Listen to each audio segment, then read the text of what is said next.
Hello, everybody, and welcome to another episode of the Creative Insider. This podcast is offered to you from the Creative Insider. So, if you want to support the podcast, just go on our social media, which are Instagram at TCI Podcast and LinkedIn and Facebook Creative Insider, and just click like or follow.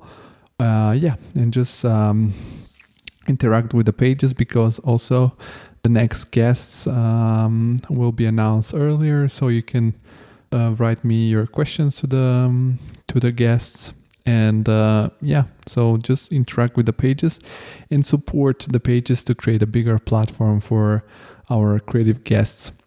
Today I had the pleasure and the honor to talk to Cecilia Ferrari, which is an Italian architect based in... She's not an architect yet. We're talking about that also in the podcast, but she's about to become an architect, and she has also an education in the field of user interface and user experience.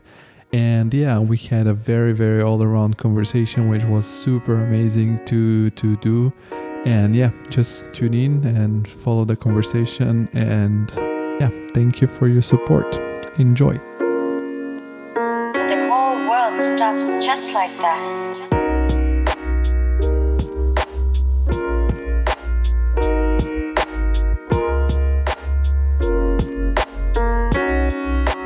Hello, Cecilia. How are you?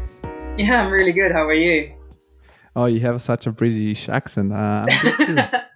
It's almost been, 10 years of me living in the country? So I feel like, all I had of Italian only comes out at dinner time after 2 glasses of wine. You sound very, very British. But do you have the British passport too, or? I don't, no. I have the permanent residency, that type of document that was introduced when Brexit became very real. And I could try to get the citizenship now. So I would have a double passport, the Italian one and the British one. But it's a huge commitment in terms of time, and it also costs money. So I'm putting it off for now. Yeah, I know that topic, because myself, I have 2 passports. I have the Italian one and the Bulgarian one. Yeah. But I was lucky enough that all the bureaucracy for the Italian one was done by my parents. So of course. I just turned 80 and I got my passport. Yeah. But to the audience that don't know you, you can introduce a little bit yourself, what you do, where you're from. Sure. So I consider myself a relatively young architectural assistant, meaning that I'm not a qualified architect yet. I studied in the UK. I did my BA in architecture in Manchester and my MA in Bath, and I've been working in practice for 2.5 years now between my BA and my MA, and I'm about to begin my Part 3 accreditation course with RIBA in a couple of weeks, which will last a year. So fingers crossed. October of 2021, I'll be, a real life official architect. But what actually stands RIBA for? Royal something? Royal Institute of British Architects. Oh, okay, that makes sense. I was wondering what exactly was standing for. Yes. And what is the procedure to get into the license? RIBA. So when you get accredited, it's not actually into RIBA, it's into the ARB, which is the Architects Registration Board. And RIBA is just another official group that you can enlist in. It is a very long process. It's 3 years of BA, and then in between your BA and your MA, it's 1 year in professional practice. So you work minimum, and then it's 2 years of masters. And then after that, it's 1 year of professional practice still before you can take your Part 3 exams, which are based on a case study. So basically, one of the projects that you are working on in your practice within your office, you present as a case study to a commission, and you have, depending on what school you decide to do your Part 3 exams with, a written and oral exam at the end of your case study. And then ta-da, 7 years later, you become an architect. Okay, so you're almost there. You have Yeah, done the most of it. yeah, No, exactly. it's very curious because I've had now several architects from several different countries, and Mm. myself, I have studied in Italy and in Yeah, Germany. So it's very helpful to hear the different ways of becoming a licensed architect in a different part of the world. yeah, Because, for example, in Germany, you just complete your whether bachelor or master degree, hmm, and then you have to have 2 years of practice, like working in an architectural office. yeah, And here in Germany, the process of the architectural project is divided in 9 phases. So yeah, you have to have worked at least in each phase for a certain right. amount of time, Hmm. and then you create this sort of portfolio and the documents, the papers, which will be signed from your employee Yeah, and from your employer, and then you'll be basically licensed, and you'll need to pay your membership yeah, your registration to fee. exactly. But let's start from the beginning. So you said you're 10 years now or 7 years in Great Britain, right? Yeah, I moved to Manchester when I was 18, and I've been in the UK ever since. Okay, so you're 27. Yeah, I Nine, just turned nine. 27 last week. Yeah. Oh, so happy birthday. I didn't know that. Yeah, thank you. And what was the moment in your life that you decided, okay, I want to have something to do with creativity and Hmm. being in a creative industry? I don't really know. Like for me, it's been so early in life that I never really questioned it. To be honest, it's something that grows with you, and it takes a definite direction later on. But for me, it was never really a question of do I want to be a scientist or do I want to be an artist. It was always some sort of artist for me, and I think I realized that I wanted to become an architect when I had to make a choice whether to go down a very technical and challenging career or a more creative one, which is it's more in my nature, and I wanted it to be not so easy for me. So I picked architecture because I think it's one of those things that if you are creative, there's still a lot to learn because you have to be able to make it real at the same time. It has to work not just for you, but for someone else, and it has to oblige to a set of rules which you don't define. So for me, that's the real appeal. It's the challenge of yes, this is creative, and it's an innovation, but it also works for everyone else other than me. Yeah, I when I was used to study here in Germany, there was a sticker that a lot of students had on their laptop, which was Mm, saying "Architecture is where you are." mm, So I think that the nice thing is that also you have through your project a big chance, but also responsibility because the project you make is not only for the people who you're gonna be inside the yeah, building, but also for the people who are outside the building yeah, in the absolutely. whole city. So it's very interesting. And as you said, it's a combination of creativity but controlled creativity. So Yeah, you need to make so many things happen to make your project real. But yeah, absolutely. originally you're from Italy. Um, Yeah. of, but how did come the idea to go for studying in Great Britain, and what were the requirements? How did you manage to go as an Italian Mm. school student to be a university student in the UK? It's funny because when people ask me where I'm from and then they ask what I do, they're always surprised that I didn't stay in Italy because we think of Italy as like the place with the greatest architecture and the greatest art, and why would I not want to study there? But I think education is not about the beauty of the landscape, it's about the quality of the teaching and the quality of the learning. So when it came around the time of having to choose where I would have studied, I picked the UK because in Europe it was one of the most accessible in terms of the language, first of all. and the cost of it as well. Before Brexit, student finance made it really accessible to anyone to be able to study in a British university because basically there's no upfront fee. You ask for a loan and then you repay it once you become a professional or in full-time employment. So that was basically it, really. I knew the language, and I knew that the quality of education was really high, and I was able to afford it because of student finance. And then, amongst all the universities, I picked Manchester because it was it was a very new school. In Manchester, the first university was the University of, and then Manchester Metropolitan came later. And architecture there, it's joined in between the two, so it's not just one university, it's both of them. So it was a very new course and very alternative and very creative. So I was like, this sounds like a good thing for me. And how much is this, like, do you decide what is the amount of money that you can get as a student loan, or is it like preset from the I don't know who gives it to you, I guess some institute or institution?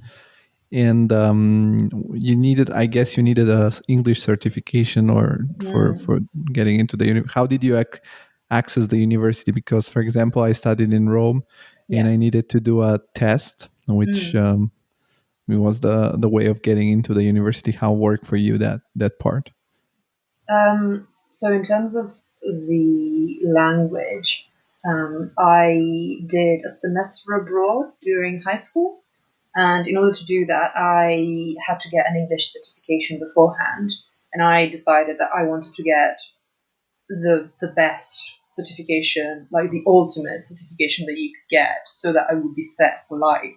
So I got the Cambridge English Proficiency Certificate then. And that allowed me to move to the States for 6 months and graduate from an American high school there. And when it came to the time of applying for university in the UK, I used that, and I used my experience abroad as a proof that, I spoke the language and I understood, and I was ready for university. In terms of my grades, it's very difficult because, as you know, the Italian system has a very weird way of grading things that no one else in Europe or the rest of the world has. So I remember that Manchester asked me to get 85 out of 100 for my final exam to graduate the Italian high school, it's really high depending on the school that you go to. And then some of my friends that also applied to English universities, they were asked 90, 95, 100 out of 100, because to them, here in the UK, that corresponded to an A or an A plus. So yeah, one of the reasons why I picked Manchester was also because they asked me for 85 instead, 100 out of 100. And then I got that. I got 85, and that was it, really. Did you get exactly 85? Yeah, exactly 85. Like the bare minimum, not 86, but 85. Yeah. Yeah, and about the loan, then it's based on the cost of does it cover just the cost of the university, or it's also for your, let's say, survival as a person? It depends. You can ask for a fee loan, which cover the cost of your fees, which, by the way, the year that I joined Manchester, it became 9,000. So it's nine grand a year. But you can also ask for the loan to cover your living costs, depending on your family or your economical situation. I think overall, despite the cost of the university here, the fact that that was covered as a loan allowed loads of people that, who would have not been able to go to university to join nonetheless. So, yeah. And how was the approach at the university in Manchester from your professors? Because, for example, I've experienced two very different approaches between Italy and Germany. Because in Italy, the relationship you have with your professors and teachers is a little bit weird because, especially in the first year, they're very, very strict, and they act in a very superior way towards the Right. students. And in the meanwhile, in Germany, they were very friendly. They would be very helpful with your ideas, and they were helping you in a logical way to go through the ideas and find eventually the flaws in your ideas and make you think about your ideas, and then you could develop all the craziest stuff without being always mobbed by the god that it was standing in front of you. Oh And wow. I'm curious, how is it in England? How was it, at least the experience you have had? I think it's very chilled with your tutors, who are your teachers. It's very informal. You don't actually see them that often. I think in Italy, and I suppose in Germany as well, you have very structured lectures. And after the lectures, then you work on your projects or you work on your assignments. In English universities, you don't have lectures that often, and you don't have tutorials or one-to-one teaching that often. It's most of it self-guided study, which is also what makes it challenging most of the time, especially when you're starting off. You don't really know what you're doing, and you don't really know how to do it. So it's a bit of a hit and miss. I can see how studying architecture in Rome, first and second year, must have been quite, daunting for you. Or at least I imagine Well, it would have been. I think in Italy we had a lot of, they call them workshops, Right. but you basically get educated by the assistance of the professor, for the simple fact that every year there are in Rome, in my course of studies, because there are many different, I went for the 5 years master, which back in the days and still was considered the most the highest education you can get at Mm. that university. Yeah. And there are 320 people which are divided in four courses. They're Wow. divided by letter, so you basically 70 people in a workshop, and physically there are 5 assistants for, then I don't know, maybe each one has 10 or 15 students. Mm. And there were some teachers which were more available and will teach you more, but you get so confused of the amount of people you have Mm. to deal with. There are so many hundreds of people, of your colleagues, and also of the assistants, and it was very confusing. Yeah. And it was a little bit frustrating that the teachers were so snobby, let's say. Mm. Yeah, And because architecture is all about, not all about, but most of it's about opinions. So knowing the difference in between someone's opinion and a fact, I think it's tricky because you speak to a teacher, you speak to a tutor, and they think your project is absolute bollocks. And yeah, also it just if your project has a logic, they can always make it look flawed, because you yeah, can always select a different way of thinking. yeah, And yeah, and when I came to Germany, for me was very weird because the workshops were with 10 people, so it was like back mm, to school. mm, And then there was only the professor which was there for you, and the professor would always tell you, yeah, I think your idea is good, you can work on this topic and that topic. mm, And also something very good about Germany was that I learned all the construction mm, here, because yeah, every project you do here in Germany, they're very specific. They tell you, yeah, very cool design, but how you going to build it? So you need, and that for me was a very helpful aspect of having an education in a university which was very theoretical, like the one yeah, in Rome, and the one that was so practical, like in Germany. yeah. And how were the facilities of your university? Did you have a lot of availability of, I don't know, laser cutter or any spaces where you could comfortably study, or Yeah. Or do you have in England as a student a lot of, for example, here in Germany, you have a student card and all the public transportation is free for you, all the museums are free for you, a lot of things are free for you.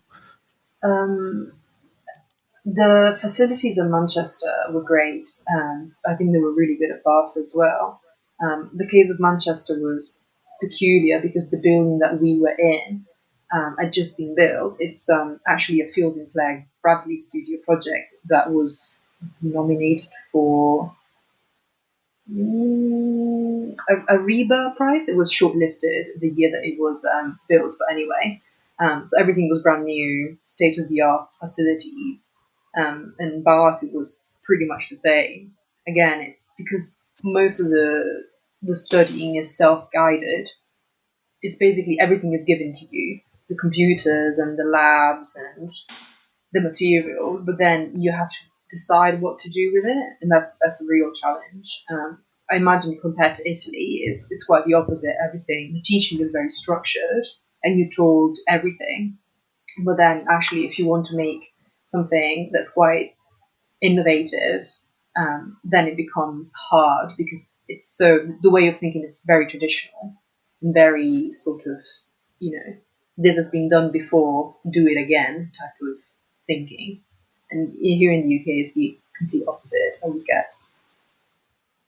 Well, I wouldn't say it's not innovative, but you need always to. It depends, I think, also very much about the university you're studying in. But in Rome was always the one of the biggest topic was the connection between your project and the local area, Yeah. because a lot of and it was very concentrated into restoration and refurbishment of all old buildings. I think there are different.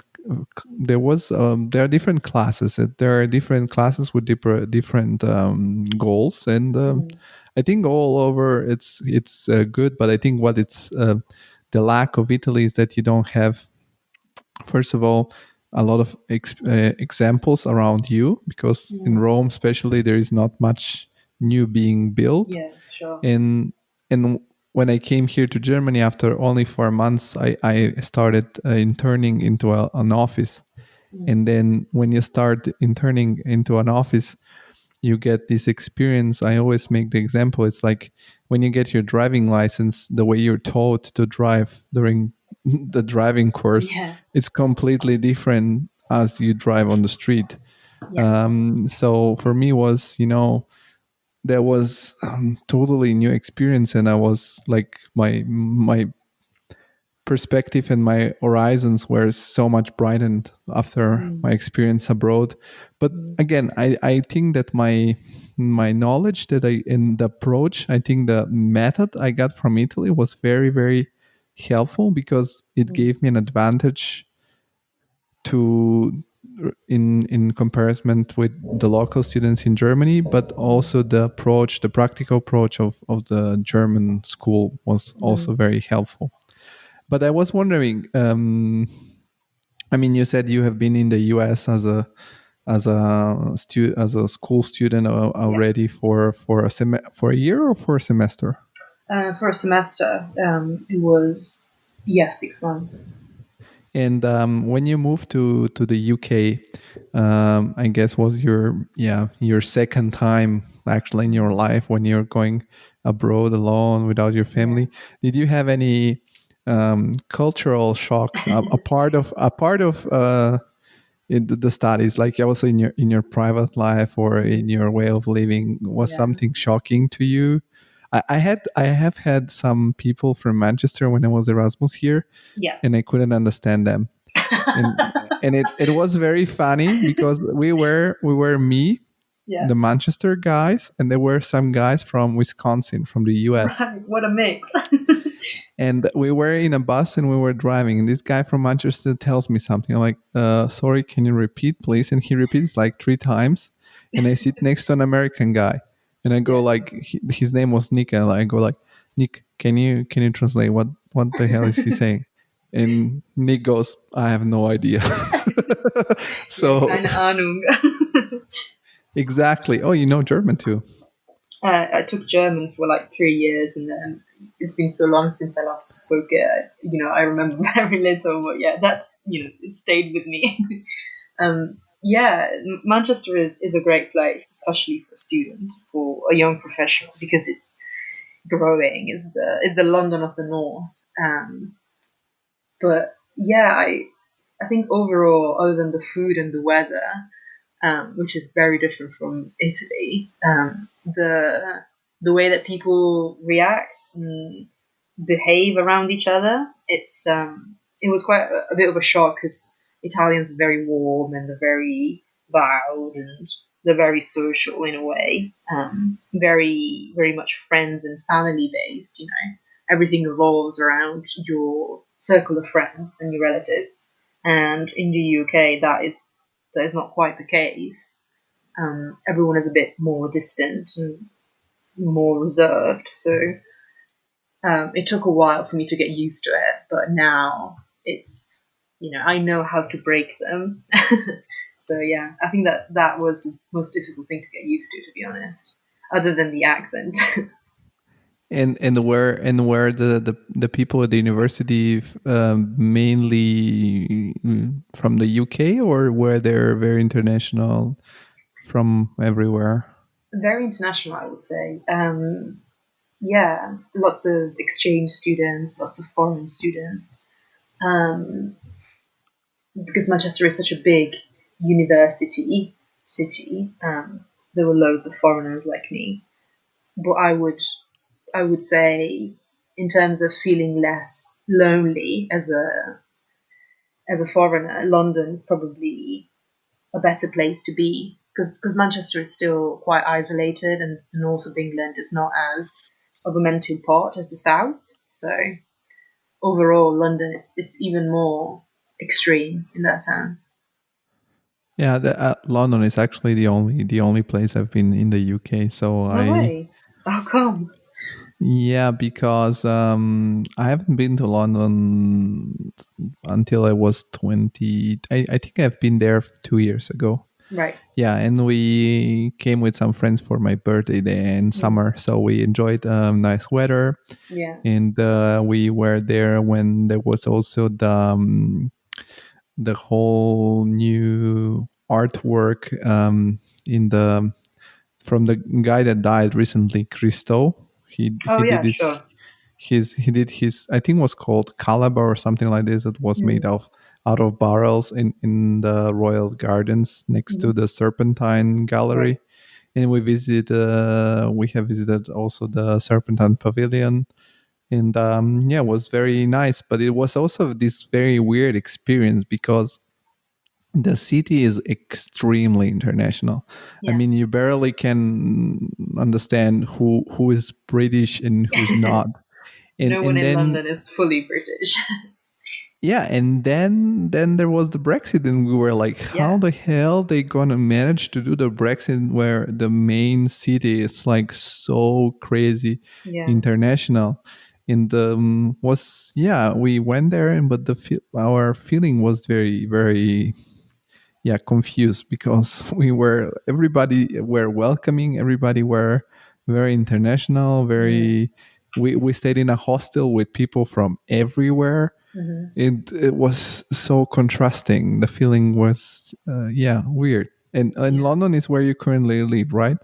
Yeah. That's right. Yeah.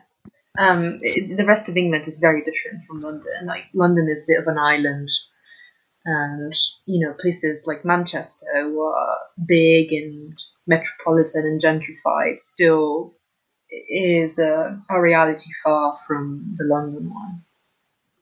And I have another question. Before you moved to the UK, to Manchester, Hmm. how was the feeling? How were the feelings of your family? Because as you said, in Italy, people are more family oriented, more family connected. Hmm. Were your parents, I don't know, kind of sad that you're leaving, or were they excited because you're going for an education that's Hmm. good? How was that part? Because also you come from Modena, Hmm. right? Yeah. which for the people who don't know, if they're from somewhere far away, not Italy, it's north of Italy, we can Yeah, say. that's right. It's one of the main industrial areas of Yeah. the country. Mhm. And maybe, I don't know, maybe there you're more European, you're oriented, because I think from going from Rome southern, I mean, if you move in another town for your family, is a disaster. You've written out of the will. Yeah, for my family, I think it was difficult, especially when I went to the States as an exchange student for 6 months, and if it was such a short period of time for them, it was the end of the world because their elder daughter was leaving the house, and I was very young at the time. I was only 16. When I decided to move to the UK, because I'd been to the States beforehand, they were sort of more prepared for it. Like they already knew what it was like not to have me home. But yeah, I think if I told them, last minute I decided to stay home, study in Italy, I think they would have been happier because I would have stayed closer to them, and I wouldn't, and 10 years wouldn't have gone by of me living abroad. It's I think you're right. I think there's a difference between northern and southern Italy in terms of mentality, but nonetheless, it's very family based. So it was still very difficult for my parents and for my grandparents and for my friends as well. I think it's a generational thing too. Some of my peers, the people the same age as you and I, still didn't get that I wasn't moving abroad because I didn't like them. It was for the experience of being away and living on my own and studying a foreign language. I don't know what it was like for you with being half Bulgarian. Were you already prepared for the leap between Italy and Germany, or did that take a toll on your social life as well? Well, I think that my life was a little bit different because I grew up in Italy, Mm-hmm. but I was growing up between sort of two worlds. I had the world of my friends, which was Mm-hmm. Italian, and Yeah. my school and my education, and culturally, I was raised up like an Italian Yeah. person. Like I was Italian, I was feeling in that sense Italian. But my Mm-hmm. family background was Bulgarian, and at home we always talked Bulgarian. Mm-hmm. And my dad always said that we need to speak whether Bulgarian or Italian, but not something like mixed in between. And Yeah. he wanted me and then my brother to be able to speak our language. And the way of thinking in Bulgaria, it's different than the Italian one. You keep your kids with you as long as they're autonomous, and then you have to separate them from you. It's sort of, Oh, really? my dad told me, you have I'm considering, like, I'm giving you the opportunity to Mm-hmm. complete your education so Okay. you can have this sort of a social jump, because Mm. as he came from Bulgaria to Italy, of course he didn't do some high end job. He's a truck driver, Okay. so he was like, okay, you have the opportunity to get a Western European education. Back then, Bulgaria wasn't even part of the EU, Yes. and you can make sort of a jump into the Western society on a higher level. Mm. But you need to work for it, and as long as you study, I'll support you. But if you don't study, you have to start working, and you have to Yeah. be autonomous. And Mm. also, yeah, in general, I was my mom, I have a brother who's 10 years younger than me. Yeah. And when he was born, after my mom finished her maternity time, Mm. she had the opportunity whether to start working something in Italy, which also wasn't very nice, Mm. or she had a job in Bulgaria as an electronical engineer, which was paid Oh, exactly wow. as good as um, a low end job in Italy. So Right. my brother and her went back to Bulgaria for a certain time when I was, I think, 13. Right. And my dad was, because we bought a house, so we needed to pay back the house, renovate the house. Yeah. So I lived from 13 to, I think around, from 13 to around 22, basically with my dad, who was a truck driver, so wasn't always there. So I got used to be very autonomous. Yeah. Yeah, and that's when I moved to Germany. The only thing that changed for me was that was new for me and changed and challenging was the language. But Did you yeah, learn I from was scratch? Like, did you move there and that was the first day that you started learning German? Or? no, I when I after the third year in Italy, I was because during my course of studies we had the opportunity to go in Erasmus only after the third year because we don't have bachelor and master. So they wanted us to complete the first 3 years, and then you can go the second 2 years, the fourth and the fifth year you can be in Erasmus. So as I wasn't seeing any bright future for me as an architect in Italy because, of course, the economical conditions are bad, especially for architects, no matter where in the country. Even I've in the last episode I had a friend from Milan, and also in Milan, it's because there are too many architects and not enough jobs. So of course, it's not good. I told, okay, I don't see a future for me here as an architect, and I told him I need to go in Erasmus somewhere where my career can then unfold. And I went for Germany, and I went for Frankfurt because they were one of the few university in Germany which told me, okay, you can come over here even if you don't speak the language because the teachers are available to help you in English. And and I didn't know any German. And then when I came here, I realized that there are a lot of opportunities, especially as a student, to work. Because as a student, you can work with a contract for 20 hours a week and you don't pay a lot of taxes. Yeah. So you can basically become independent because the university in Germany is for free. You pay 400 euros a semester, but that's your semester ticket. It's for the public transportation, basically. Yeah. And this is how my career switched in Germany. And then I did 2 years Erasmus, but I took my degree from Rome because the university in Rome in an international level is still more competitive than the Frankfurt University. And this is choice? What? Do you regret moving to Germany? Like looking back now? No, I don't regret it at all. I'm. It was very hard in the beginning to comprehend the idea that I was already an immigrant, let's say in Italy, and then I had just settled down there and I needed to start over again. Yeah. But for my personal career and my personal accomplishments in my career, that I never regret this choice. Never regret this choice. And for me, I think that for me, the German mentality, it's not that because I have the Bulgarian mentality too. So for me, it wasn't that hard to fit in the local culture. Not that big of a cultural shock.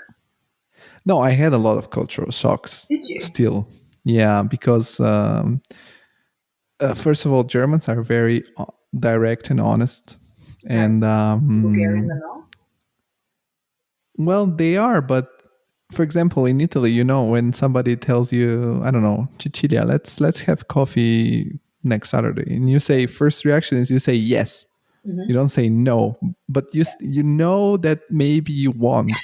Yeah, sure. But you say yes because it's nice to say, and then Saturday comes, and you say, oh yeah, well, we cannot do that because that and that happened. In Germany, you wouldn't say yes if you don't do it. You say, no, I don't have time, which sounds rude.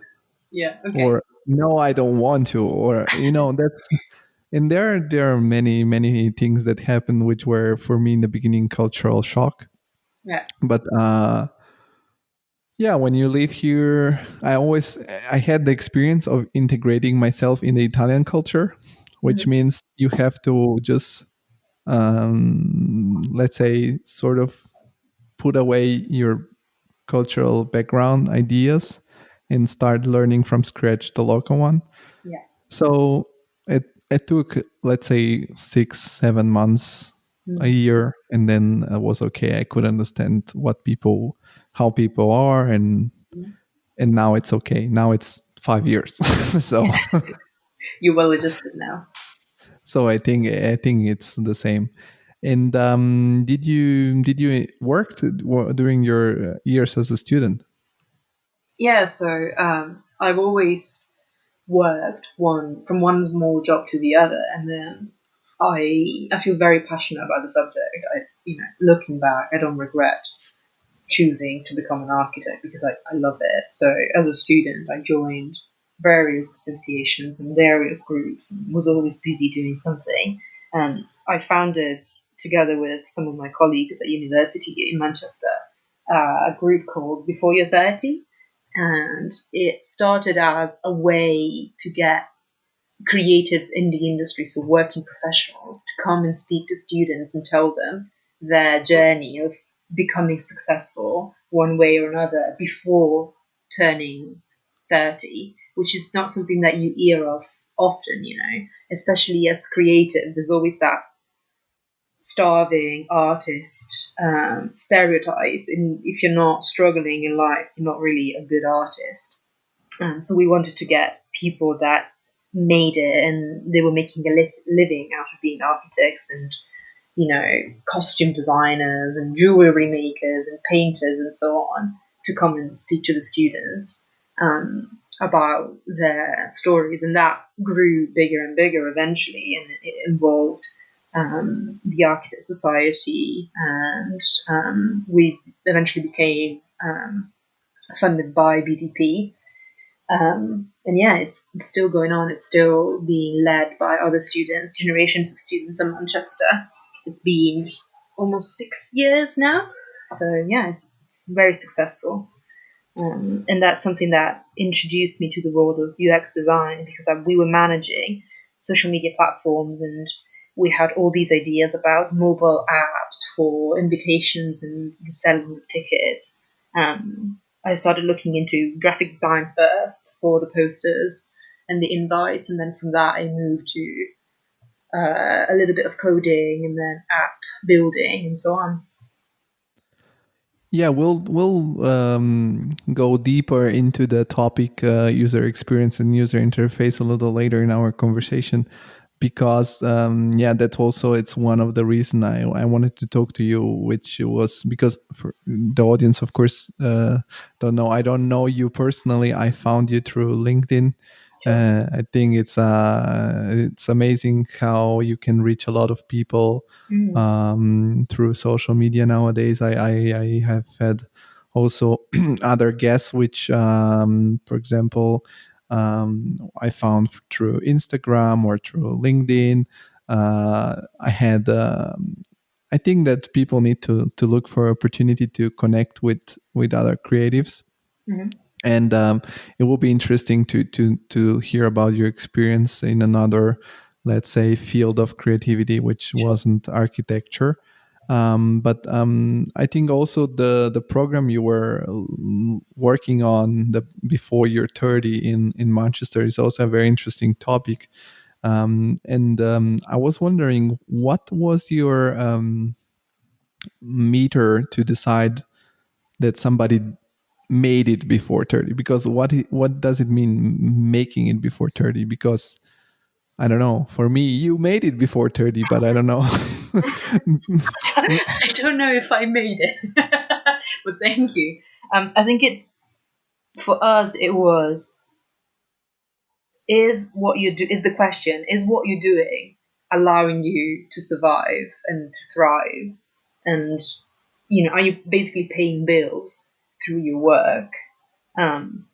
Because sometimes, we have this conception of the artist. Art is not something that you do full time. And I think this is a big misconception, especially in Italy. You talk to someone and you ask them, what do you do? Well, they're going to say, I'm an artist. I'm a creative director. I am an illustrator or painter or whatever. And they look at you and they think, how are you? Are your parents paying your bills? And how do you manage to survive? And it's important to show students, especially who are probably constantly worried about finding a job when they graduate, that it is possible to work as a freelancer and to earn more than minimum wage. You don't necessarily have to work in a cafe to maintain your side hustle. So for us, it was that really. It was people that decided this is what I want to do and I want to do it full time and found ways of making that work in terms of paying rent and earning enough money to buy a house and do all the things that for us millennials seem, thousands of miles away. Well, I think that I don't know how it is in the UK, but here in Germany, it's still very very the conditions even for millennials are very very good uh, to to sustain themselves as a creative. It's very good, and I Yeah. think in general in north of Europe it's good because, for example, I have talked to Sarah Katra. She's Mhm. Finnish. Yeah. She was, I think, on the number 11 or something like that in the podcast, Mhm. and she's a ceramist, and Right. she partly because of course making ceramics, handmade ceramics, it's a lot of work and time, which to sustain only through the pieces you sell will be not sustainable, I think. Yeah. So she got some prize or some stipendium or something from some Finnish organization. So I think that in north of Europe in general, this sorts of sustainability of art are more popular than in Italy. Mhm. And yeah, I think that I'm trying to do this podcast for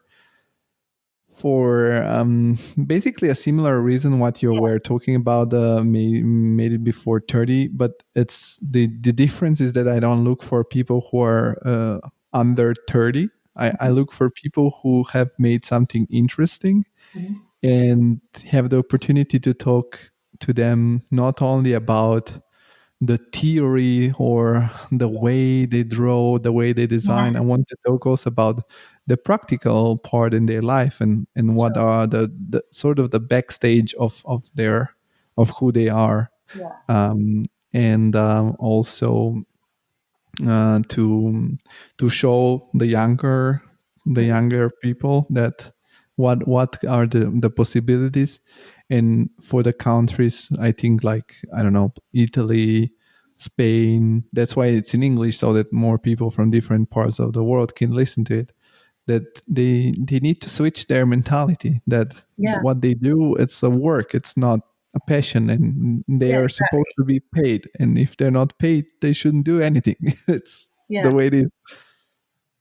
And yeah, I think I found more and more interesting stories from different people, so I think that's the value of the podcast and of the show. And so once you completed, so you went to from Italy to Manchester, you studied there your bachelor, and then I guess after your bachelor, because of what you explained, you had 1 year of practice, right? Mhm.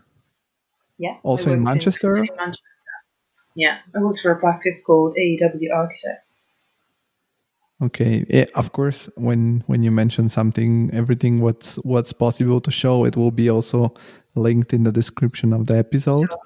Yeah. Also maybe links to the university you have studied, and to so that people can go and just check if they're interested in seeing what we're talking about, or maybe, I don't know, if they're younger, to start looking for information about joining those university. Although I guess now it will be harder as Brexit is going on. Yeah, I think it's you have to act very quick if you want to do that now. Everything And is also the pandemic. I mean, in the UK, I yeah, don't think it's going very well. yeah.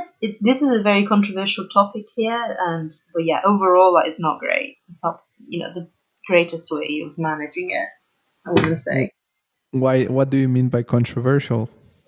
Um, I don't know if you've heard the last of Boris Johnson's speeches, but it was Yeah, quite that he said that British people are more attached to their liberty than Germany and Italy. yeah. It was a very Trump-esque speech, in my opinion. Yeah, I think a lot of it has to do with um, prioritizing economic growth and not wanting the economy to stall for too long because of course, it hurts everyone in the long term. But here, I personally feel like there's more concern over like the economy rather than the health of the citizens. Because Italy took a very different approach. They were faced with this huge problem, and they decided that the health of the people was more important, and everything shut down for a very long period of time. And now it's slowly picking back up, but there was no imminent threat of another lockdown. And here in the UK, a real lockdown never actually took place. We were still able to go outside for a walk and go to the shop and go to the office if we needed to, and now, because we never actually took the threat of the pandemic that seriously because we didn't want things to shut down completely, now we have to go into a second lockdown. So, and the number of deaths and the number of people ill and the number of people that have access to immediate healthcare, it is very controversial. It's not the same standard of healthcare, I would say. Well, I had the opportunity to observe the different approaches from different countries. And I think that the German approach was the best one so far because Really. here we never had a lockdown Yeah. in a sense of a lockdown. We had a very hard social distancing measurements, but we always were able to go out for a jog. We were able to go out for a walk. There was no lockdown. There was social distancing in a hard way, and we never had, for example, I experienced only 1 week or 2 weeks home office, and then we were all in the office and Really. we social distance. So for me, it was very, very. Here we sensed it in a very lower way than the rest of the countries I know. But yeah, and I think that that was the best approach to conserve the economics as much as possible and the health of the people. Because also, if you destroy the economics of a country, it's not good because the people won't die from COVID, but they will die from something else like depressions or suicide. It's very, very, the topic is very complicated, but yeah, hopefully we'll get out of this situation as soon as possible. Sure. And but let's go back to our conversation about your path in your creative career. So you interned for a year, and then you moved from the University of Bath, if I'm not wrong, right? So from my first year out in Manchester for AEW, instead of going straight into my MA, my masters, I decided to take a second year out, and then I moved to London and I joined another practice called TP Bennett, and then I did a year there, and after that I decided, this has been too long, and I need to go back to university. I will never go back to finish my studies. So then from there I moved to Bath and did 2 years of masters, and I graduated June of last year. And how was your experience as an intern? What were your tasks? How is the work in an architectural office in England? How is the method of work? Can you? I mean, of course, everything you can say about it without breaking any Yeah, confidential information about the offices you were working sure. in. It varies a lot from office to office, I would say. My first year as an intern in Manchester, I worked for a 70 people practice, which for Manchester is medium to large size. And there's a lot of pigeonhole type of tasks. meaning that you do one thing, you do one type of project, and that is repeated throughout the year. Because with that number of people, it is very difficult for you to be working on a wide range of schemes and a wide range of stages and creative ideas. You do one thing, and that is pretty much it. And then for TP Bennett, that although TP Bennett is like was around 300 people, I was in a very small team of around 10. So that was quite different because it was just the 10 of us working on a range of projects which varied quite a bit. So I got to do quite, it was quite varied. And now that I'm Platform 5 architects, where it's only 5 of us, has been taken to the extreme because it's just 5 of us. Each one covers a lot of the project, so you get to see every stage and build up your experience and your knowledge. Overall, being an intern, it's good because your level of responsibility is never too much. In a way, you always have someone that checks on what you've done, and that's how you learn. It's like trial and error. You do the thing, you make a mistake, someone spots the mistake, and then the next time you try to remember it. I think a lot of architecture is taught that way, instead of here's the book, here's the textbook, learn it, and that's it, and then you're done. You can go on, be an architect. You have to sit down, you have to try something, and then when you see that it doesn't work, or they tell you that it doesn't work, then that's how you actually learn. So the longer you're an intern with, I would say, the longer you have the possibility to expand on your knowledge before you're put in a position where you have to take responsibility and make a choice that can go very wrong. Yeah, and but I was wondering. You said that you have this sort of individualized task for you, for for example, in your case was for a year, because I guess that was the time you've worked in those offices. But if well, I don't know. I imagine it like, okay, you do residential and you do only residential. Yeah. And do you do a project from the beginning to the end, or you just do one phase of the residential and then move to the next team? Or You work in how that be? Yeah. stages mainly. So at AW, I worked in the industrial team. So you have a bunch of projects coming in, and because you're an intern or just graduated their BA, your knowledge is very limited. So you put on feasibility, and then you do one feasibility after the other. So you're basically looking at the same drawings over and over. And because the schemes are all industrial, residential, commercial, and so on, they all look the same. Like the site is very similar, and the size is similar, and the type of architecture it's copy and paste basically. So you're not learning much because it's so big, and you only do one thing of that huge idea, that huge concept. But that again that really varies depending on the studio, on the office that you're working at. To be honest, because like the type of experience that I'm getting now at Platform 5 is the complete opposite, where we have very different projects at different stages, and because it's just 5 of us, it's impossible for me not to get my hands on all of them at the same time and learn from them.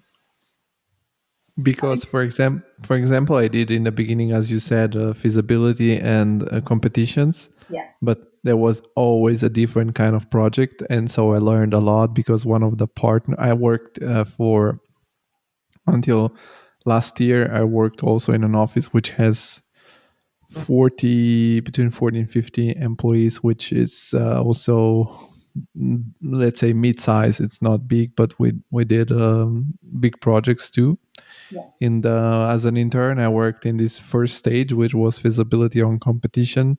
Mm-hmm. And then the project moved to another team, which, if it was going to be built, they took over and they developed it in the further stages from the beginning to the end of construction. And then and at some point I jumped on one of these projects, and I did one project from really the beginning to now it's being finished. So there is where I really learned a lot of things, or at least I learned to have the overview of the whole process. Mm-hmm. I see. Yeah, I think So it's. How long did you it, work there for? what did you say? How long did you work there for? I worked in the competition feasibility team on the 20 hours a week basis for 2 years, I think, and then I moved for the next two years and a half. No, not even, 2 years. I did the project, which was let's say a core refurbishment of an existing office building, so new facade and new interiors. And I did from the concept to the completion of the construction place, which was very cool because I did everything and I saw everything, and it was very, very fun, and was very helpful to learn. And the accomplishment in the end was very cool because I could see my first basic concept ideas being realized, which was very cool. Yeah, I can imagine. Satisfying. Yeah, very satisfying. So I was wondering if in England works in a similar way, that you do, as an intern, you do this first stage, and then there was one team that would overtake until until they complete the project, or there are different teams that do all the project in that certain phase. I think it's more a matter of, yeah, I think it's not about teams, it's about skill sets of people. So the project is moved from one person or a group of people to the other, depending on the stage. Because when it gets to construction, let's say, the type of knowledge that you require, it's more that of the technician. So we have this role within an office, which is either a technical director or a technician that oversees all the technical detail at construction or tender stage. And if that is not the case, if you are at feasibility, that anyone in the office with an architectural knowledge can do that. But then when it gets to delivery, it's more legal and administrative than anything else. So someone else with that type of knowledge and experience will oversee that project in that specific period of time. You don't really, as a team, I wouldn't say that necessarily you stay with a project throughout the whole history of it. It sort of bounces around a lot, especially when you're very young and you're not prepared for it really, because it costs more to teach you than to give it to someone that already knows what they're doing. It's easier for that project to be moved around really. I see. I understand. Well, here it works. Usually, there is a team that take cares of the whole project, and there is one project manager. He is the one that has the highest knowledge in the team, and he take care. He coordinates all the operations in the team and leads the team through the different phases. And I think it's very well organized because it's by working in a team, you observe and you learn those stuff, and just by working at the project without actively being taught what is it about. And I was wondering, because I've talked to people, for example, also that work in different countries, how is the work in the office in general? Did you, because for example, something I learned a lot from my professional experience as an intern was to structure the work in a very organized way, which was helping a lot my academical projects, because by the structuring of the office I could make the same project much faster and quicker. Is it in the UK also very well organized, the system in the professional field, or you felt was also a little bit freestyle and chaotic? What do you mean with the system? Well, for example, in the office I was working, we had a system for the files of every project. We had a system for everything. We had a layout for every single document we needed to make, layout for every single presentation we needed to make, which was like made in the brand language, let's say, of the studio. and then um, every project had the same folder structure. So let's say if I tomorrow needed to work on another project, I knew where to find the different files or the different plans, and that if you create a logic in that sense for example your school project, then you won't have, I don't know, a full desktop of icons or something like this. Yeah, it's a lot easier to manage. No, I think most practices work that way as well. There's a logic to the filing and a logic to all the documents and the materials associated with that project. Again, it depends what size of practice you're talking about. The smaller it gets, the more chaotic it becomes, I think, because the system is in people's minds, and because it's just two, three, four of them, it doesn't. That knowledge is already shared, so I know what this other person is doing just by the simple fact that it's sitting right next to me, and I can ask that question directly. Um, when I worked in a 70 people or in a 300 people office, we definitely needed a system so that if I went on holiday for 2 weeks and that task that I was working on was being taken over for someone else, then they knew where everything was stored and what was work in progress, what was already finalized, what had been issued and what hadn't. I think it's a lot of I think the trickiest part of being an architect most of the time is making sure that you're legally secure, that in case anything happens, you can protect yourself and you can prove that you've done the right thing. And the filing system is key in having that peace of mind, knowing that, yes, I issued these drawings, so the builder has no right to tell me that, the drawings were wrong because I knew I issued them this day and it was this revision and the design is shown correctly. I'm sure that happens like everywhere in the world, but no matter how big of a practice you are, I think having that method is essential to make sure that you're doing your job right. I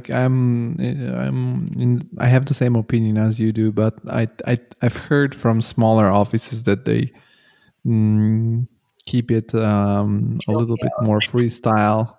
Right. Also because often people found as soon as possible and they found a new studio, new practice, Mm. and if they don't have the experience of the big practice, they don't feel to apply it in their small business. So Mm. that's what I was wondering, or I've heard many stories. So there, as you said, it depends very much of where you go to work. I've worked now in 3 different offices, and I can say that there are different stages of organization. Yeah. But in general, I had better experience when the work was well organized. Yeah.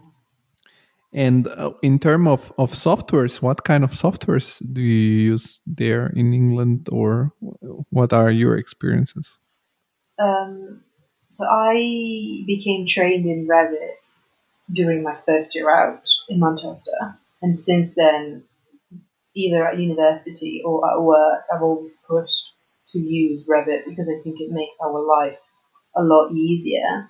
I think because it's very expensive to train staff in a new piece of software. When I worked at TD Bennett, for example, I didn't use it as much because the rest of my team didn't know how to use it. So for them to rely on me was too much responsibility. But now I've gone back into using Revit, and it's our biggest instrument at the moment, together with the rendering software and the Adobe suite, so InDesign, Photoshop, Illustrator, and so on. But I definitely agree when people say that BIM is the future of architecture.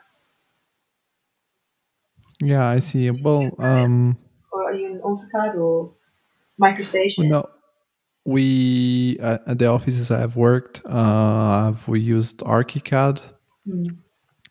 and on the office where I'm currently working, we use Revit too. Mm. So, but I'm a new user in Revit, so I'm still learning a lot. Yeah. But I think that currently the most important thing is that you use a BIM software Yeah. in a very good way, so that you can keep your practice up to date with new technologies. But I was curious to work to understand how you work and how was your education. And so after these two experiences, you went for your master in Bath, as we were saying. And was your experience there similar to the Manchester one, or was the university completely different? How was it there? It was very different. Manchester is a bit punk and a bit grimy, and Bath is very upper middle class and posh, and of course the size of it as well. Bath is, they call it a city, but really is a relatively small town. Manchester is the biggest city in the north, and it was especially coming from London. It was quite a bit of a shock to move back to a quiet town living where everyone is middle aged and has a backyard with a dog and shops at Waitrose. Um, and the university as well, geographically speaking, is sits on top of a hill, and the town is in the valley, sort of thing. So it was very almost alienating to go to uni and spend so many hours up there because you didn't really live within everyone and everything else. You didn't live within the town, so it created its own little world up on top of this hill. In Manchester, on the other side, all the universities are bang in the middle of the city centre, so it's loud and it's noisy and it's busy, but you feel like you're part of the fabric of the place. Um, and yeah, Bath, it's like, it's a little bit like Lord of the Rings. It's on top of a hill, immersed in nature. Everyone wears cardigans and rain boots and wellies. Yeah, it was very strange. And academical experience, the way of teaching there, and also the students there, were was also the approach of teaching similar, and then were the students international or were they more local? I think Bath was more English, so less international students, but also the size of the course is very different. So I think at Manchester we were around 300 uh, each year for the 3 years of the BA, and at Bath we were 20 something, 30 maybe each year, so 2 years of the masters, and most of them were English. I think again it's Manchester, it's big and it's multicultural, and Bath is very small and more traditional. Manchester is a school of art as well, so the title is Manchester School of Art, and Bath is within the civil engineering faculty. So the mentality switched from being very creative during my BA to being more technical during my MA. This is one of the reasons why I picked Bath, because I felt like, especially working in practice, I realized how little I knew about actually building things, so the construction methods and the technologies and the regulations and everything that is required for things to be built in real life. And Bath, in fact, provided me with that. Yeah, and how did you pick up Bath among all the possibilities you have had, I guess? It's close to London, and I wanted to be as close as possible. It's one of the highest on the ranking of English universities for architecture. And again, it's more technical, like the imprint and the mentality is more based in civil engineering, and I wanted to become better at that. I wanted to be forced and challenged to think about how does this. It's a little bit like your experience in Germany. How do you actually build this? It's a great concept, great idea, but this has to work if you were to build it. So I wanted to be able to do that. And you studied there 2 years, and I guess how you finished recently your master degree, or am I wrong? Yeah, I graduated. Just over a year ago. And your master thesis work, it's also a candidate for some prize, right? Also from the RIBA or whatever is Yeah. So whatever is pronounced. I'm not very practical with the British yeah, institutes. ISRIBA, RIBA. It was being nominated for the President's Medal, the Silver Medal, which is for postgraduate students and master students, and for the Architects Journal Award as well. My final project was a master plan of the city of Reykjavik. So I don't know if you did the same, but every year we go on a study trip, and the final year of Bath, we were able to pick the destination.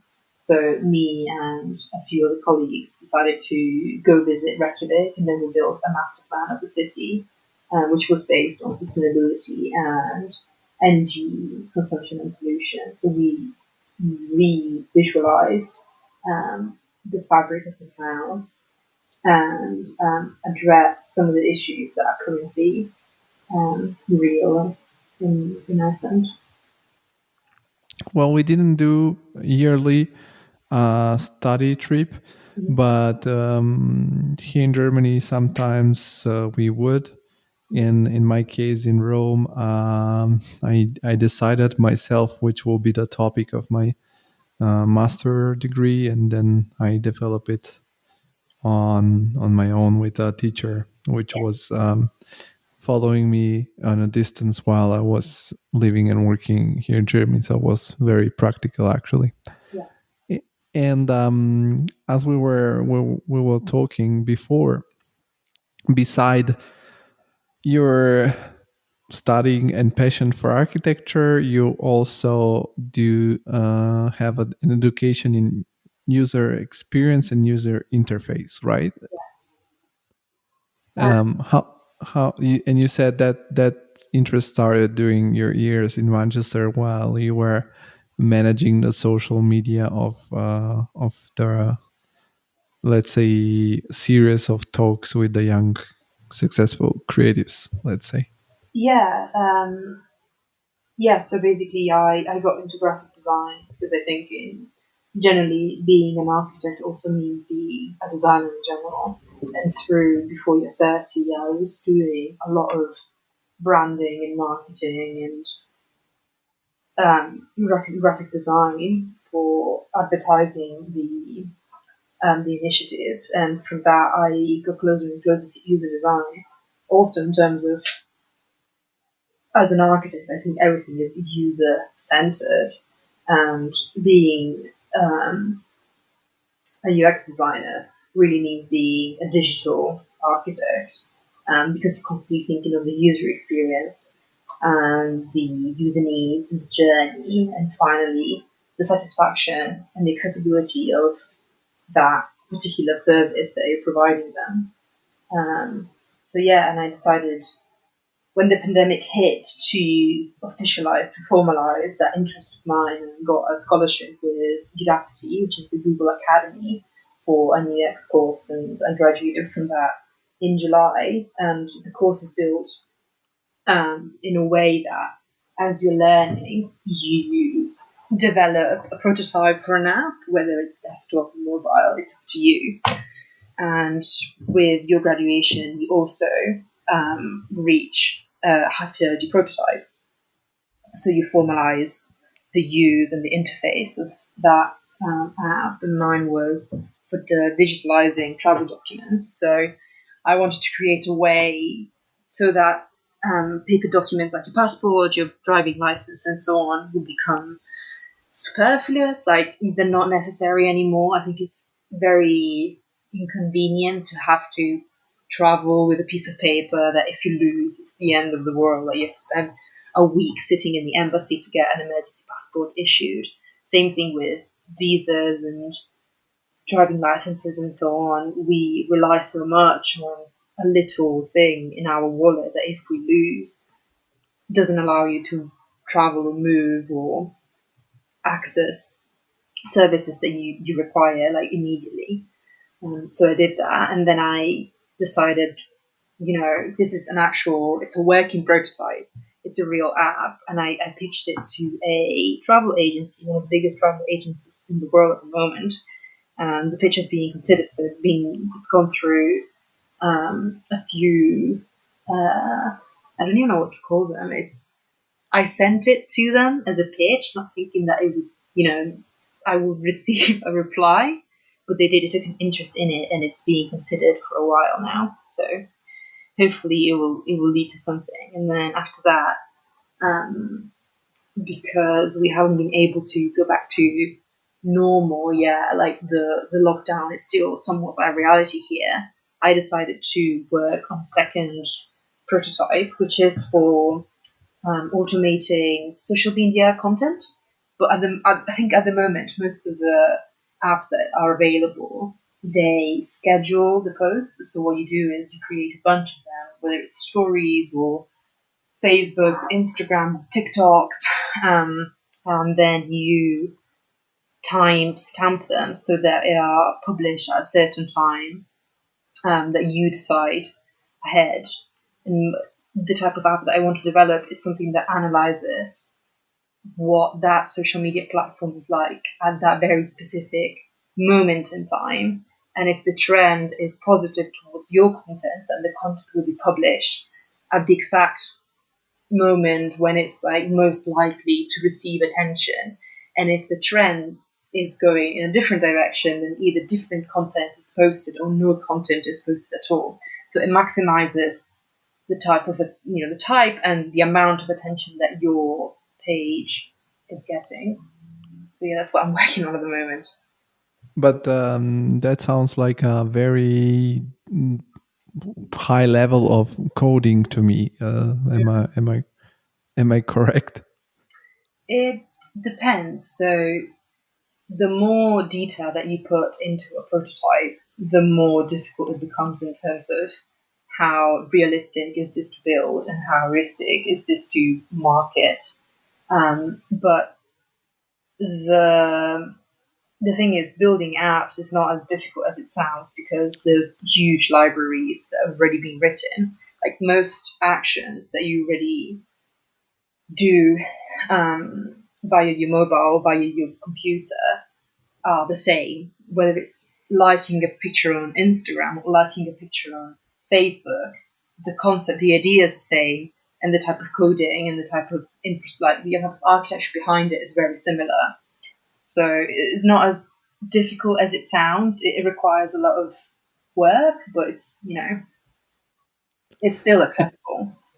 And I was wondering, to learn coding and user experience and user interface, in which way, or was there a way in which your architectural education and architectural background were helpful to you to understand better the new topic or this topic?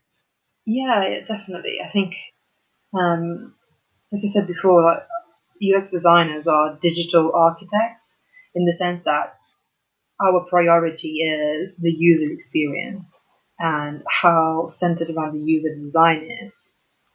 There's a lot of collaboration and compromising to do because you're working within a team with people that cover different roles than what they have different priorities. So software engineers and marketing and branding directors and stakeholders, they speak different languages to yours and they have different prerogatives.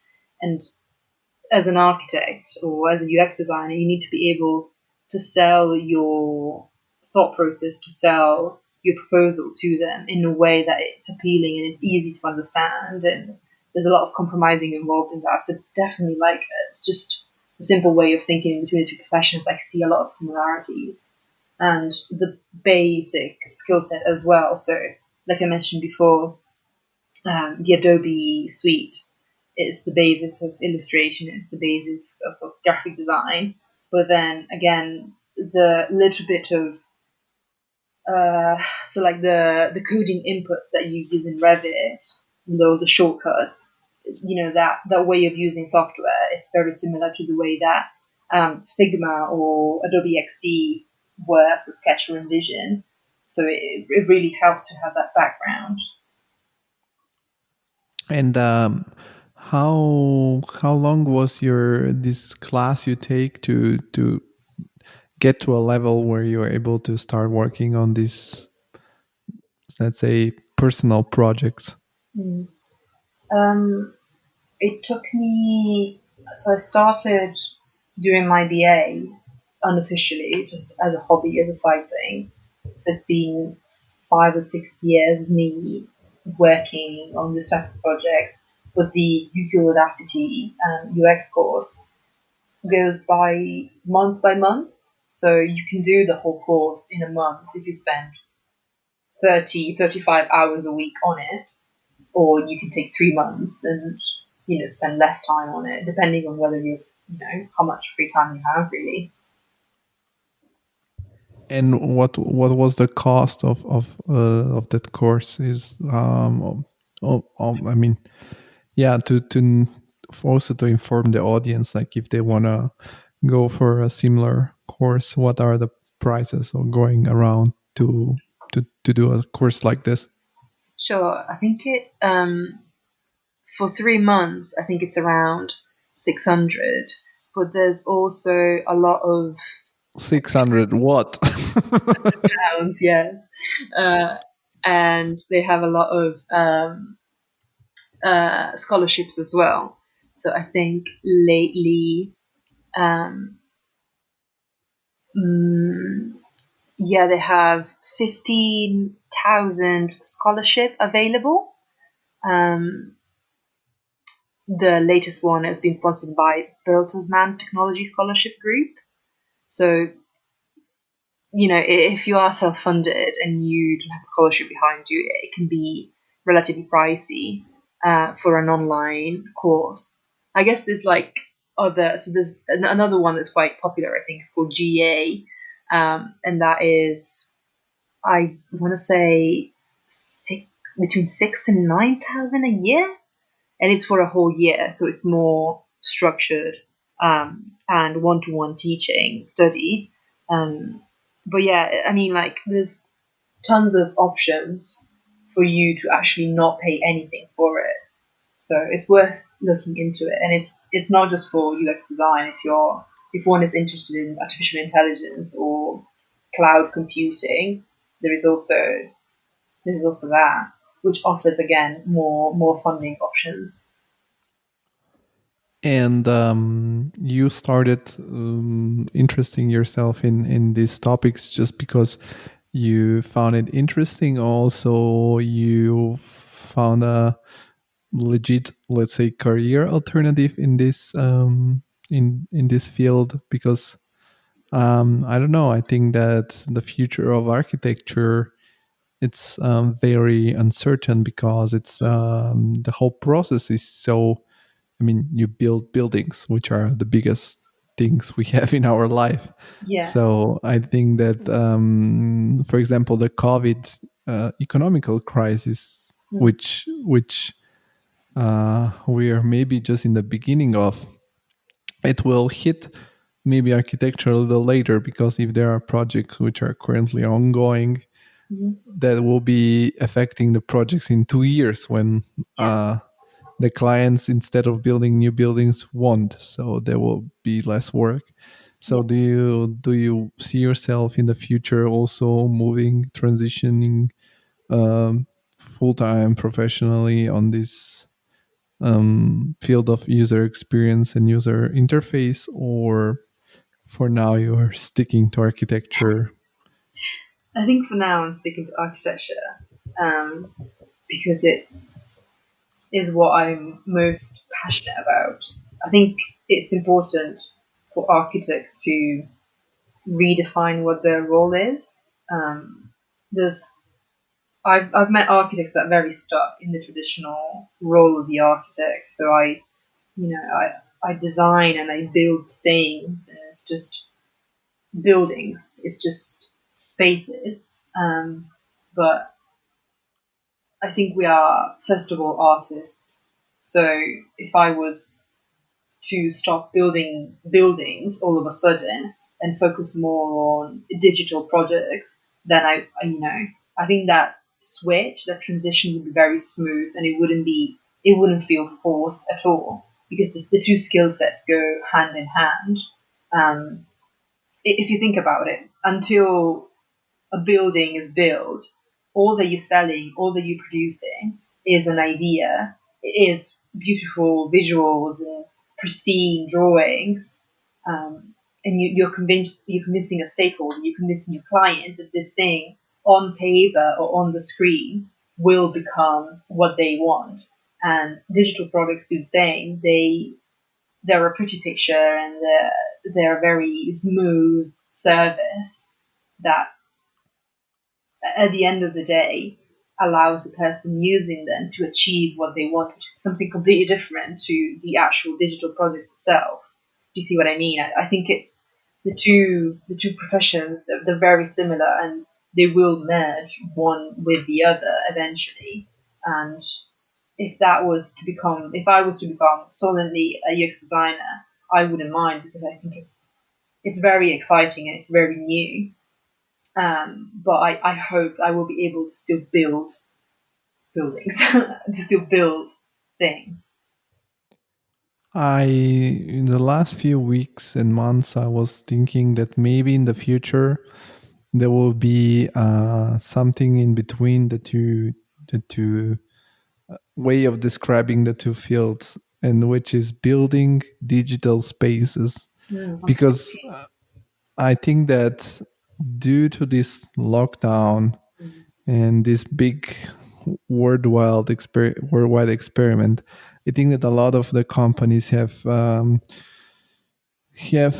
realized that we don't have to move that much and we don't have to build that much. And I think that maybe in the future, more of the companies which will be leading within our modern world of digitalization will go for, I don't know, for example, if and also because I know in the background that virtual reality is coming, because also of the new 5G connection and the new high-end Oculuses we can have.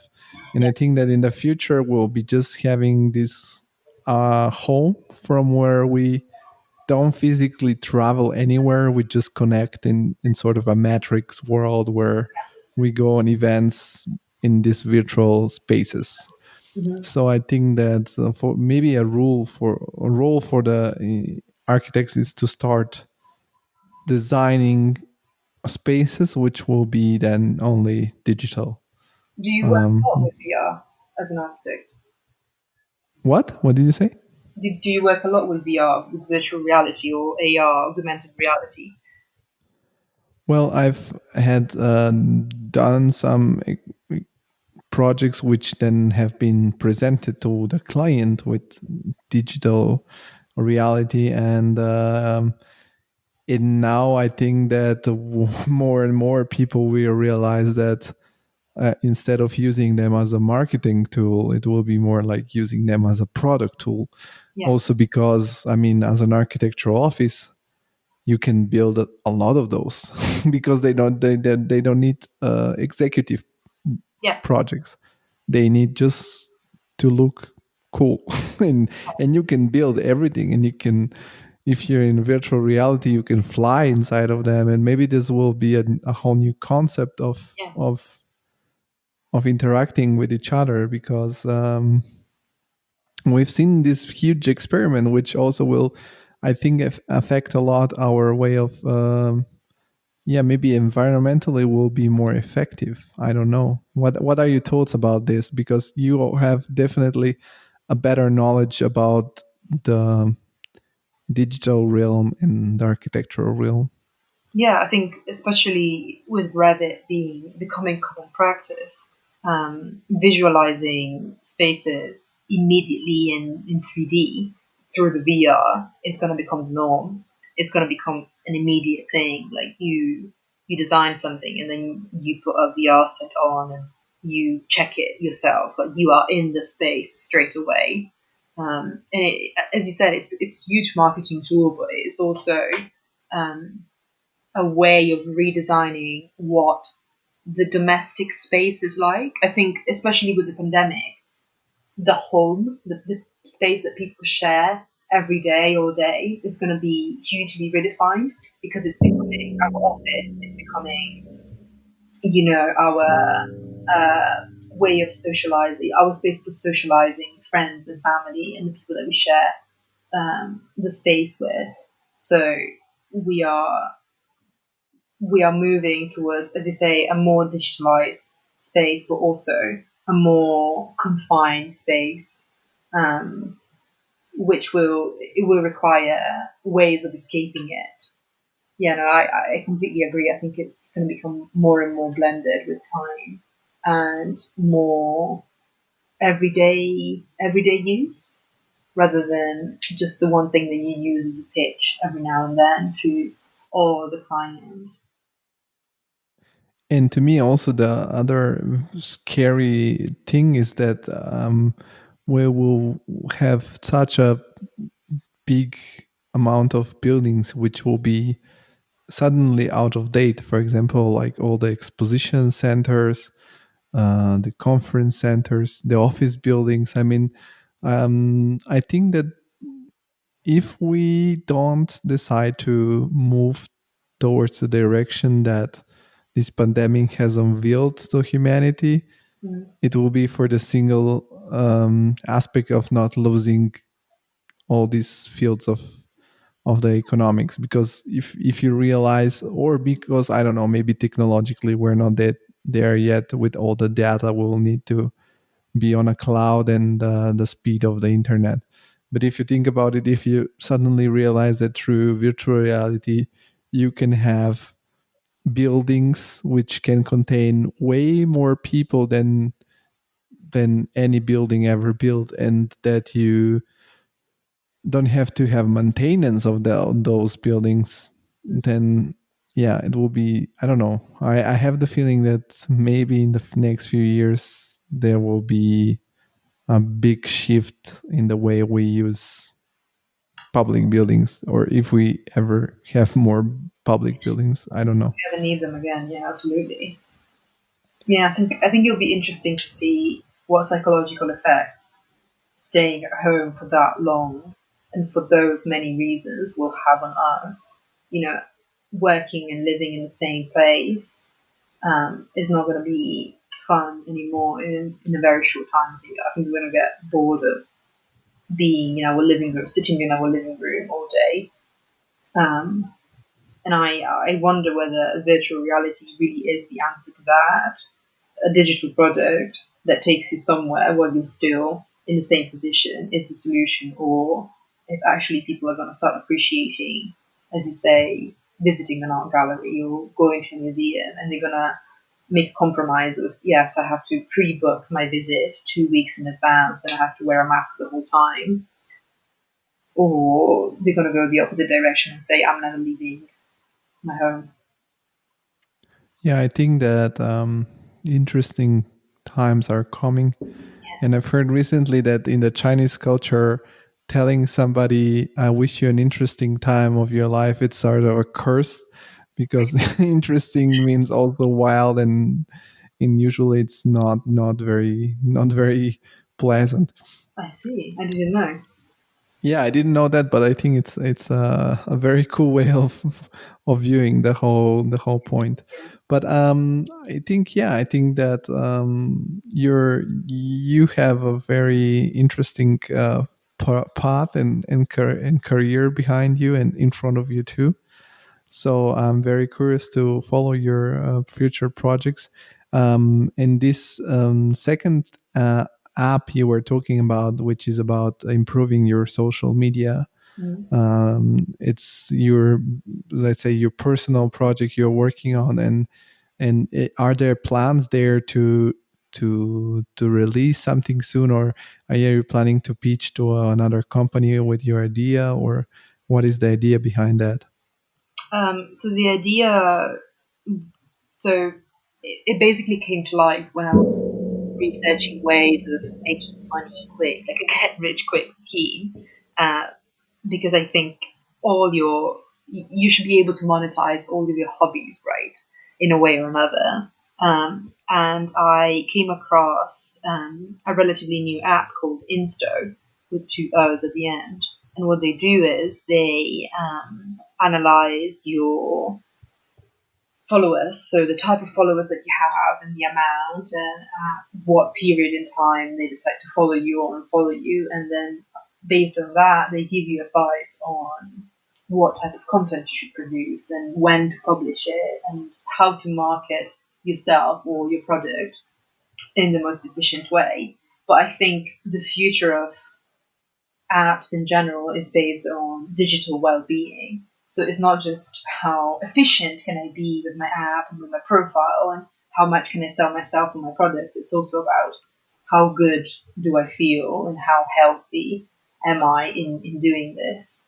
And automating most of these processes will allow us to spend less time on social media, which is, you know, it sounds insane to make more money and be more successful at it if you are less on it. But I think it is a balance. It's a compromise that you have to make to not lose your mind um, on Instagram or on TikTok or on Facebook, where you're constantly under so much criticism and so much pressure from virtually everyone else in the world.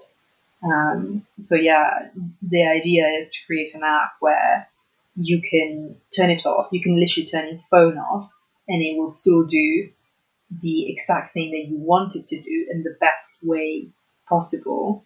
And you don't have to be thinking about the changes in trend.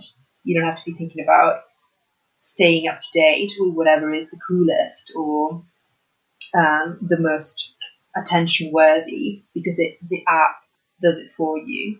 And then whenever you want to be spending time on it, then you can catch up with whatever you did, but you have a choice not to. Yeah, I think that it's a big topic now, especially after they released recently this documentary on Netflix. I don't know if you watched it or heard about it. It's called The Social Dilemma. Oh yeah, I started watching it. Yeah. I mean, I didn't. I knew already about these topics, and I didn't like a little the let's say artistic way of the documentary. But I think that that's becoming more and more topic in our modern world, because yeah, how social media affect our real life, it's becoming more dramatic. We can see it all around the world. There's the society is very divided across everywhere, and especially now with the pandemics, and there are also more and more silly ideas spreading quickly, What do you and mean there are a lot. ideas? Well, silly ideas like fake news, like I don't know, there is no pandemic, there is no virus, there is. I mean, I always say like back in the days, every little town had a weird guy, which would Yeah. have been silenced by the normal people, and now online, all the silly people from all the towns have a, let's say, gathering opportunity, and this, or you can make legit every single fake news. I mean, Mm. there is also a Netflix documentary about flat earthers. I mean, like, Mm. m- I'm very much against flat earthers, because first of all, the earth is not flat. Second of all, I remember in Italy, I always say in Italy we have this big chapter at school about Galileo Galilei, about how he discovered that the our planet is round, and he needed to sacrifice his liberty for that. And now there are some bullshit guys coming out and saying no, the earth is flat, and they're silly because I mean, if you decide to sound something legit, Mm-hmm. nowadays you can do it. Or yeah, it's just crazy to me how the way of communications. I mean, you can see it in the UK, you can see it also in England, in Italy. Sorry, that there are like new also political views which are based on just stupid ideas. There are no backup Mm-hmm. behind those ideas. Yeah, absolutely. Well, everyone has a platform, so everyone has a way of expressing their opinion, no matter how ignorant it is. Yeah. Yeah, and I think that the freedom of expression, it's fine, but I think that discussion must be there must be constructive discussion and conversation. Yeah. But I think that due to these platforms, there. I mean, I've listened recently another podcast. I think it was the Joe Rogan Experience, and was the guest was Renee Di Resta. Mhm. Is this lady who studied how Russians influenced elections in the U.S. Yeah. And a lot of people imagine that Russians goes on the social media and somehow um, tell people what to vote. Mhm. But the reality is that they simply created fake pages, Yeah. which seemed legit to the American people and influenced their opinion just to be divisive, not to be like they didn't want Trump to win. They just wanted to create chaos. So yeah, it's very curious to see how all these things are gonna unfold. Mm. And I think that yeah, your idea of your project is interesting, and I'm very curious to see how it's gonna develop. And if you need beta users, I'm always available for you. Yeah, sure. Yeah, I think that is actually a very tricky part of building an app, whether it's for desktop or mobile, whether it's something revolutionary or like a copy of what's already been made.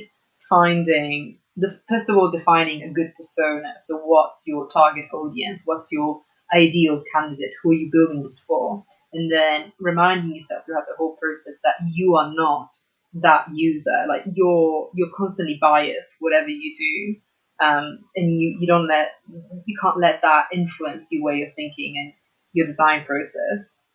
And then in the testing phase, you have selected, of course, a number of ideal users again of people to test it out, but they are biased too. So you know, Well, well, I think it's like every idea you put out there. It's very interesting, also in architecture, where we need to face feedback mm, basically on a daily basis, and you get every kind of feedback, any kind of feedback from the different uh, people involved, and it's always interesting what comes out. Also, I, for example, my girlfriend, she's not an architect, and then she gives me some feedback where I'm always very astonished what people which are not in the field mm, see or observe. yeah, So I think with an app is always it's the same. There will be people who maybe will try to give you positive feedback. There will be people who will maybe on purpose try to give you negative feedback, and there will be maybe people which are just constructive. So I guess that's yeah, it's very every idea needs time to see. absolutely. And I think most people, especially in architecture, they don't know how to give you feedback. Like they know they don't like it, or they know that they like it, but they don't know how to tell you. So it's always very confusing when you talk to a client that says, I've seen this picture on Pinterest, and I want my home or my renovation to look exactly like this, but not quite. And then they don't know how to define that not quite. Um, it I think as a UX designer and an architect, you require a lot of social sensitivity. So you need to be able to wear the shoes of the client and wear the shoes of the user, knowing the difference between them and you, and being able to translate what they're saying, what they want, into a language that everyone else that actually builds the product can understand, and in a way that it's viable for them too. So how do I make this into a real thing, into a minimal viable product, an MVP or a piecemeal MVP or a concierge MVP or whatever it is you're trying to deliver.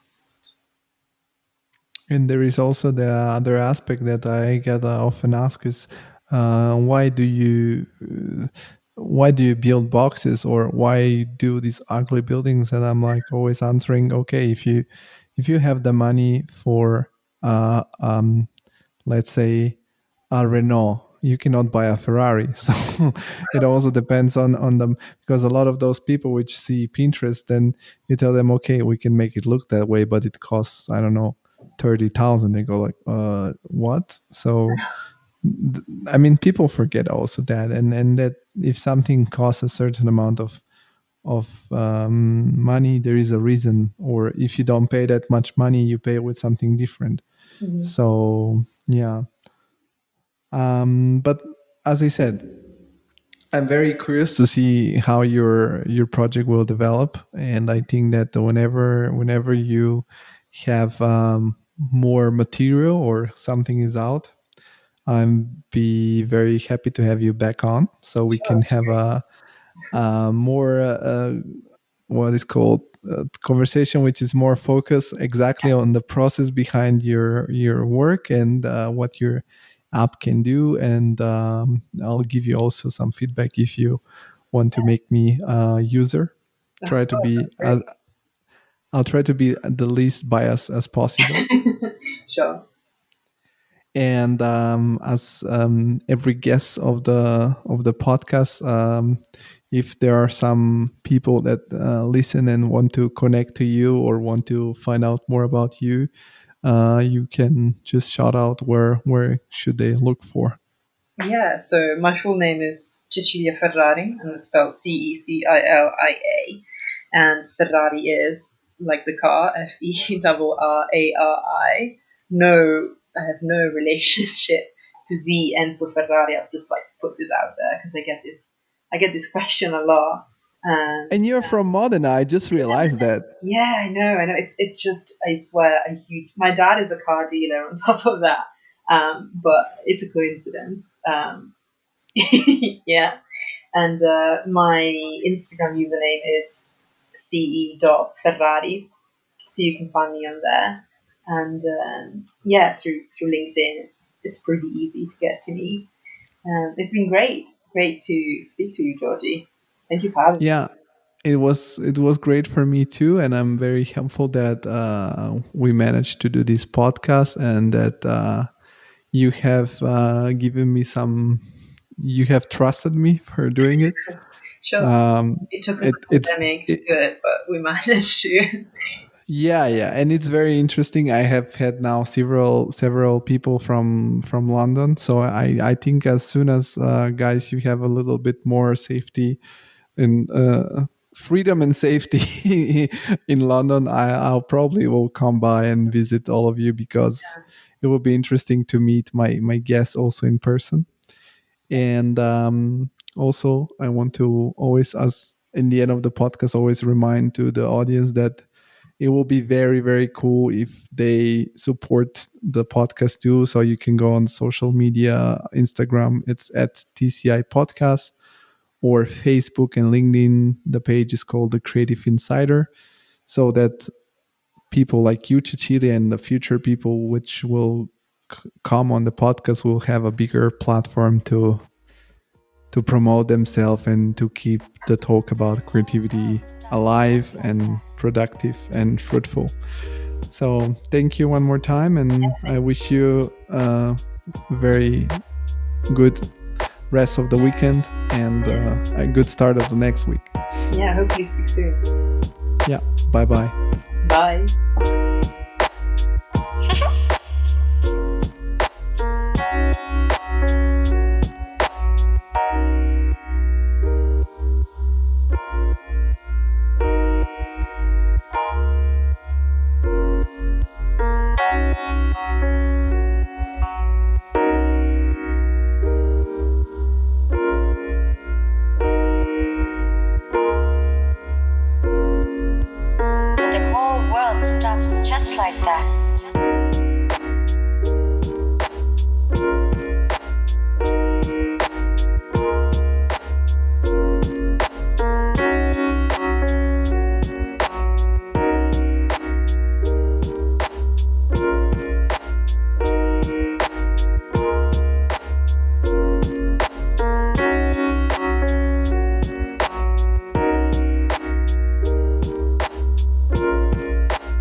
like that.